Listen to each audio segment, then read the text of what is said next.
protege as células nervosas, né, o cérebro. Então, isso são características peculiares. Fala, gente boa, Luciano Oliveira, instrutor de APH, mais uma vez aqui com você, para a gente falar sobre um assuntinho rápido. Eu quero ser muito breve, apesar de ter algumas informações importantes para debater. Mas, primeiro, siga o nosso canal, dê um joinha, aperte naquele sininho que tem embaixo, para que a gente possa disseminar mais e mais informações. Mas a nossa conversinha é sobre isso aqui, ó.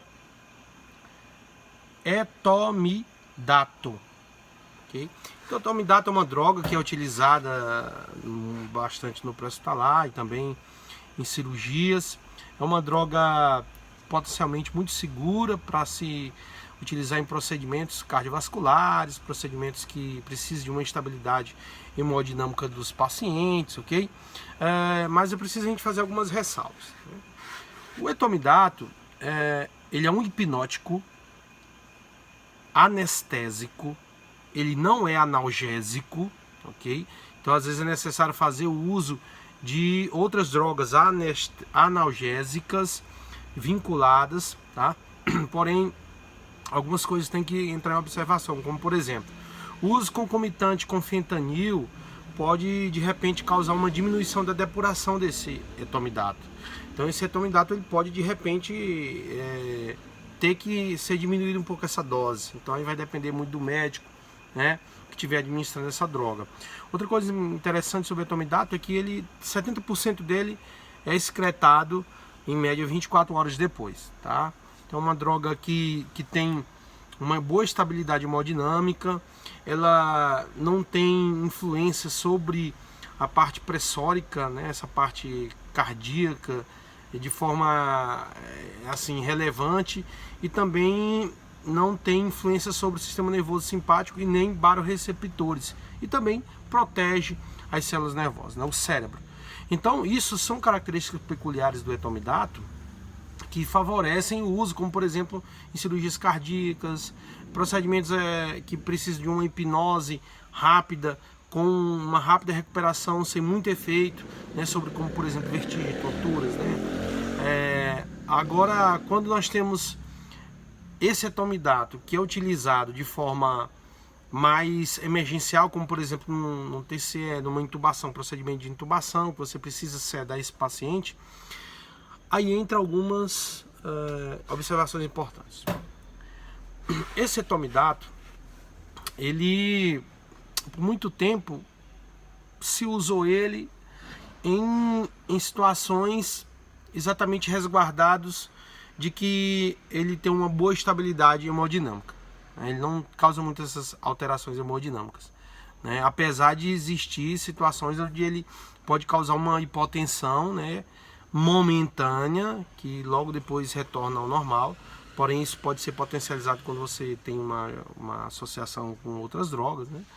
Mas, de uma forma geral, esse etomidato ele tem essa boa relação com a hemodinâmica, favorecendo também, como por exemplo, em caso de TCE. Então, nos casos de TCE, onde você precisa manter uma pique mais controlada, né, uma diminuição do aumento de pressão sobre o sistema nervoso, okay, sobre os neurônios, tá, o sistema neurológico, ela é uma boa opção também. Porém, há uns questionamentos sobre o seu uso contínuo. Então, ele geralmente é utilizado de 0,2 a 0,3 miligramas por quilo de peso nos pacientes, tá? E geralmente uma ampola vem com 10 ml e 20 miligramas em cada ampola. E a dose máxima desse etomidato é de 60 miligramas, ou seja, 3 ampolas, ou seja, 30 ml. Tá? Então isso é do site direto da Anvisa. E o que é importante é que não existe uma dose de manutenção. Foi feito um estudo em cães e esse etomidato ele causou consequências graves de hipotermia, de mioclonias graves. Essa hipotermia foi tanto corporal quanto intracraniana. Então isso aí causa certas preocupações quando se fala, né, em uso em seres humanos. Tem muitos estudos aí que estão fazendo comparativos com outras drogas, com midazolam, com fentanil, né? Anfentanil. Então, essas drogas vêm meio que tatear e tentar equilibrar o consenso sobre o uso do etomidato. Mas o que se tem hoje é que é uma droga potencialmente segura, principalmente quando você tem riscos de ter mais alterações hemodinâmicas. Outro detalhe também importante sobre o etomidato é que essas ações, esses efeitos adversos dele, que pode existir, também pode causar supressão adrenal. Então isso aí é um dos cuidados aí no seu uso contínuo, um dos receios, um dos temores. Então, para fechar aqui, é uma droga que favorece bastante equilíbrio hemodinâmico, protege barorreceptores, protege sistema neurológico, no caso o cérebro, tá? Pouca repercussão hemodinâmica sobre pressões, tudo bem?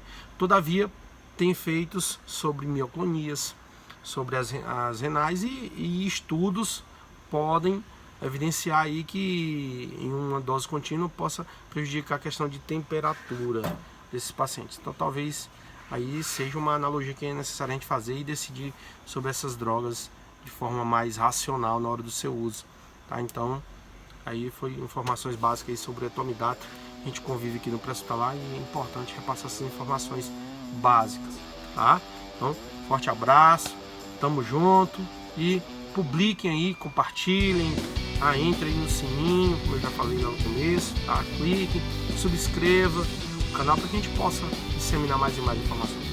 Forte abraço, tamo junto.